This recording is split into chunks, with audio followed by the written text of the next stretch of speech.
مننه مشاعرې په دې لړ کې زموږ درنې نامتو او پیژندل شوي شاعر شاهجهان حرکت خور د بل نه وکړو چې راشي او په خپل خواږه شعر مو ولمانځي.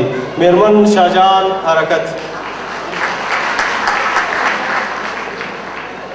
ډېر قدرمنو میلمانو، درنو خویندو او ورونو، زه خپلې نیکې هیلې بې شمېره سلامونه تاسو ته وړاندې کوم او د دې د کونړ د ځوانانو کلتوري ټولنې نه ډېره مننه کوم چې داسې یو نوښت یې کړی.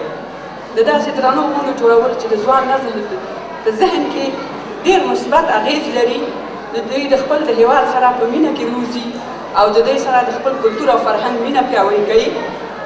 زه دا غونډه ډېره ستایم او دې ته خپل یو څو بیتونه وړاندې کوم. لومړی په یو څلوریزه پیل کوم. تیارې تورې خپرې زما د مینې په محل دي، لو کړې کوم لوګر دا سره ګلان مې د مرسل دي. کاروان د مشکلو له پنجابه پاړوګرو ریدي په صحرا سوځي شرمخان مخ په کابل دي.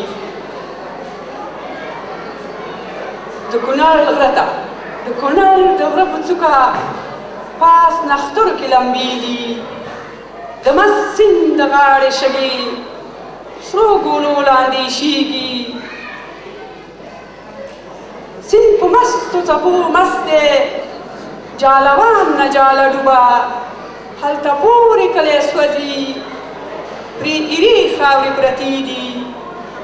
د مالت پیغلې ړندې دي، له ګودر نه لوګي خېږي. په زیړي مازدیګري کې تنکۍ مینه سوځېدلې، شاه زلمو لونګۍ بایللي، سرې ډولۍ سیلاب وړي. د پسرلي وږمه خپره ده، د باران شیبه توده ده، شنې ورشو کې سره لمبه ده. توتکۍ د وزر ماتي، د شاتوت د ونې ډډ ته دی ځاله لنګه شوي. په مښوکه کې خلې دی له لرې نه راوړې، دا د ځالې په لټون ده.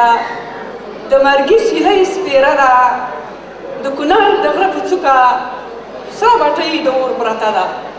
تاسو نه ډېره مننه.